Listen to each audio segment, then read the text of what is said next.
buscar una salida ante casos de corrupción no genera necesariamente golpismo.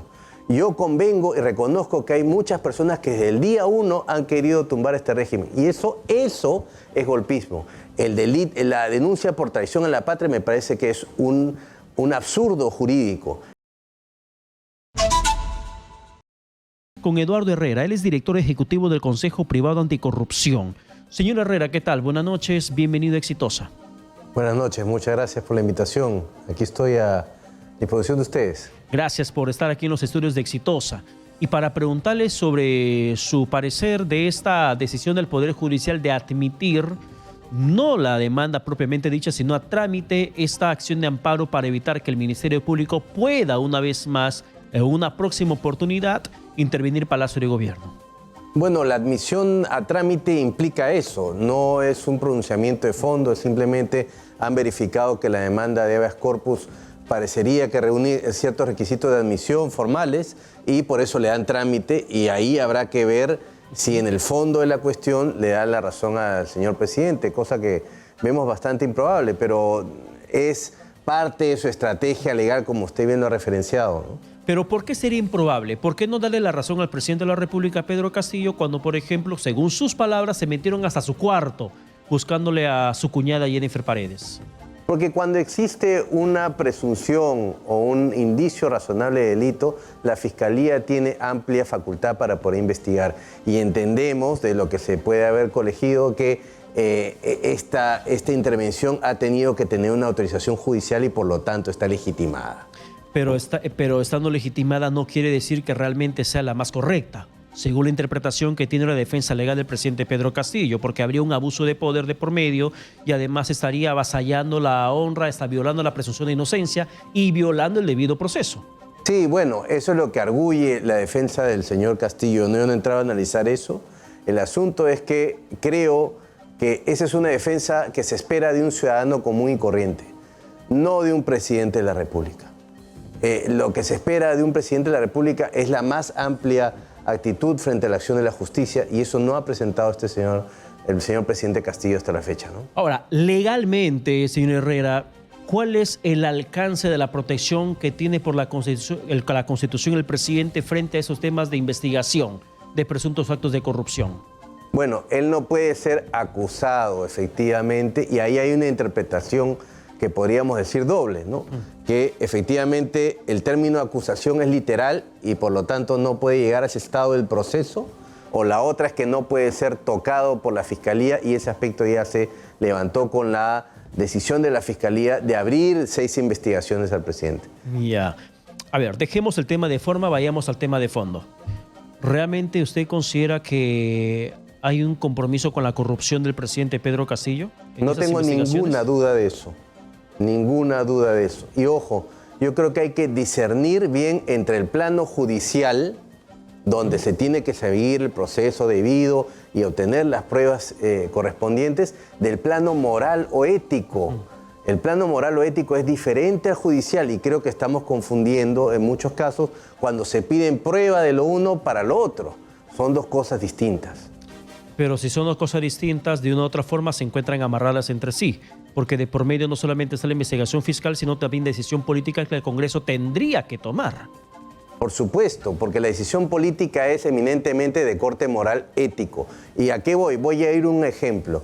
Por ejemplo, los nombramientos equivocados. La tesis puede no ser delictiva, pero sí puede ser inmoral. Porque plagiar una tesis puede no estar en el tipo penal, pero sí puede ser una conducta inmoral. Son dos cosas distintas que hay que meritarlas en ese orden. ¿Y el presidente de la República da alguna señal de transparencia? Bueno, podría ser bastante retórica mi pregunta, pero le quiero consultar. ¿El presidente de la República da alguna señal de transparencia cuando termine interponiendo estos recursos ante el Poder Judicial para que no lo investiguen, para que no allanen Palacio de Gobierno? Yo tengo la opinión que no. Evidentemente, él tiene su derecho a plantear nulidades, a plantear recursos de forma. El asunto, como le dije hace un rato, eso no se espera de un presidente de la República, que es la más alta magistratura del país. Se espera de un ciudadano común, como yo, como cualquier persona que puede defenderse con todos los medios de la ley. Ahora, el abogado de la defensa incluso ha llegado a decir que es parte de su estrategia mentir, guardar silencio.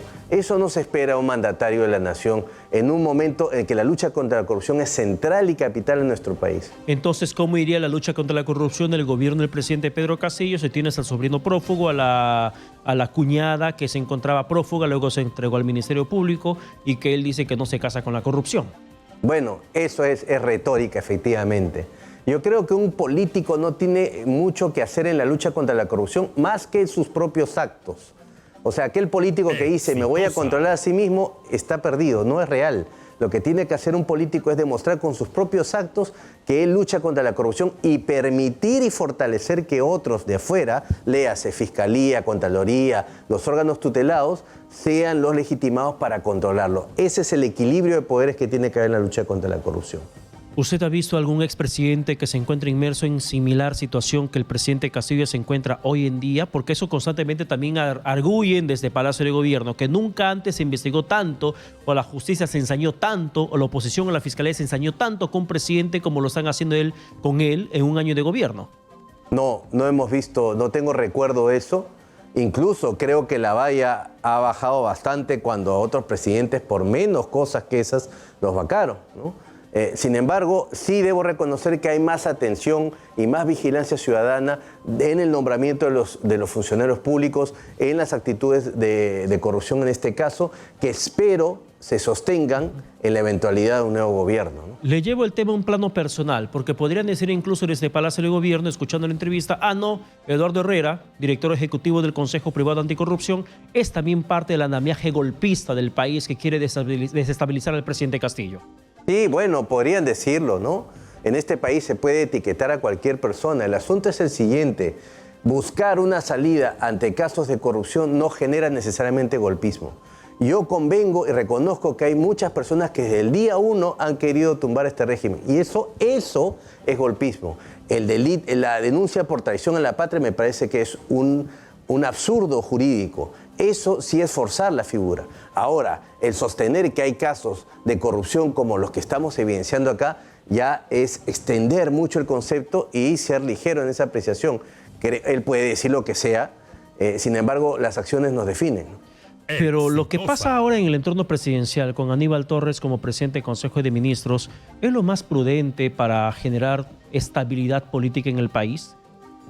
La conducta del señor Aníbal Torres, a quien yo pensaba y tenía en el imaginario ser un gran jurista de acto jurídico, no es la más acorde, porque evidencia una polarización excesiva que ya lo estamos contemplando. Sí. En la vida cotidiana, las personas, y eso es creo lo que está sosteniendo a Castillo dentro del fondo, si me permiten un análisis no esencialmente mío. La misma derecha con sus acciones torpes y la izquierda con sus acciones torpes sostienen a Castillo en la vía de la polarización, enfrentándose y diciendo contigo no marcho, contigo no me junto. Eso es lo que hace que la calle dividida sostenga un régimen como este. ¿Y el Congreso de la República cuánta responsabilidad tiene dentro de esta petardeada lucha contra la corrupción? Mucha, porque también el Congreso ha generado normas con evidente conflicto de interés, porque también el Congreso ha generado blindajes con evidente desprecio hacia la ética y hacia la moral. Y también el Congreso, y vas a decirlo, aquí sí caben todos, por 10 o 15 personas, no tienen los votos para lograr una vacancia presidencial. Es un tema numérico, cuando el tema moral es mucho más grande. Estamos en el desprestigio de la lucha contra la corrupción en general. El presidente Pedro Castillo no va a renunciar, aunque hay muchos sectores que le piden eso, que le invocan eso. Y el Congreso de la República tampoco lo va a vacar.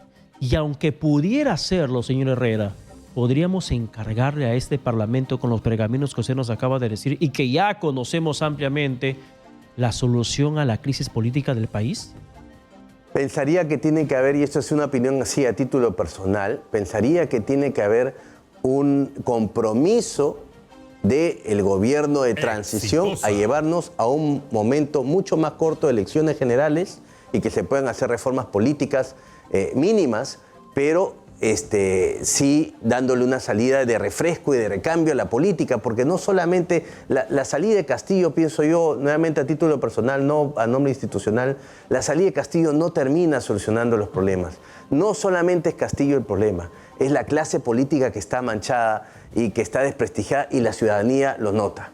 Claro, ¿y esto en qué podría terminar si se cumple, por ejemplo, el plan, el discurso del que se vayan todos? Sí, sí, eso es lo que está empezando a sostenerse. Ahora, tengamos en cuenta una cosa también. El país no se puede resetear cada año y medio. Automáticamente, bueno, no me gusta este presidente, cambiemos de presidente y vendrá otro mejor. No, por casualidad no pasan las cosas. Hay que hacer reformas políticas serias, hay que construir partidos. Y yo le pongo el ejemplo de las elecciones regionales y municipales. No hemos aprendido. Los partidos políticos no han aprendido la elección. Siguen presentando candidatos con problemas éticos y legales gruesos y eso demuestra que la política sigue igual. No hay incentivos para que eso cambie. Y eso demuestra que si el presidente se va, si el Congreso se cierra, seguiremos en lo mismo con los que puedan entrar después. Por supuesto, y además si nosotros ciudadanos mayores de edad seguimos pensando que la política es toda sucia, toda corrupta y votamos por el menos malo. Entonces, esa situación límite nos lleva pues, a estar de tumbo en tumbo a que no podamos ocuparnos de cosas realmente importantes como millones de personas que no tienen que comer en este país. Ahora, a usted le pregunto como director ejecutivo de este Consejo Privado Anticorrupción, ¿usted cree que la fiscal de la Nación, Liz Benavides, está haciendo una labor prolija, pulcra, frente a los temas de corrupción de poder?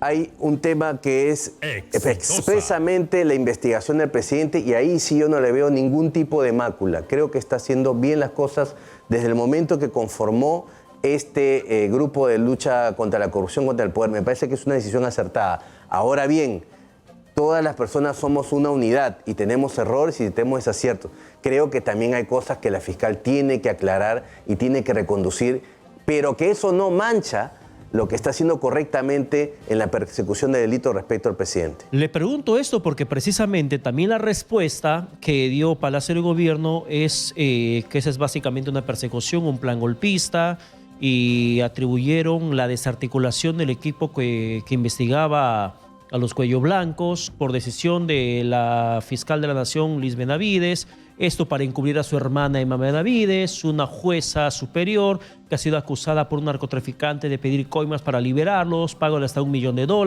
Entonces, por esa situación del argumento que tiene Palacio de Gobierno, le preguntaba si usted considera que la fiscal de la Nación realmente se encuentra a la altura de las circunstancias. Sí, yo creo que en el Perú se ha erigido un nuevo lema, ¿no? El pecado del otro me hace santo. Entonces el presidente de la República no responde frontalmente a sus acusaciones, sino que trata de matar al mensajero y pensando que el pecado del otro lo hace santo. Las personas nuevamente son una unidad y acá la fiscal definitivamente ha cometido errores y eso tiene que responder ella en la vía administrativa, incluso legal. Ahora, ¿eso le quita los indicios razonables a su conducta? Yo pienso que no, son dos cosas separadas. Hay que reconducir a la fiscal de la Nación, hay que apoyarla y también controlarla, porque ojo, acá hay un tema de fondo. La fiscal, el Ministerio Público, desde su concepción ahorita como está, es un juego de sillas, ¿no? Se van cambiando de turnos y eso no es institucional. Entonces el tema viene de atrás y la propuesta de fondo es ¿cuándo nos vamos a ocupar de la justicia en el Perú? Bien, señor Herrera, muchas gracias por la comunicación alcanzada. Muchas gracias. Por la presencia hoy aquí en los estudios de Exitosa.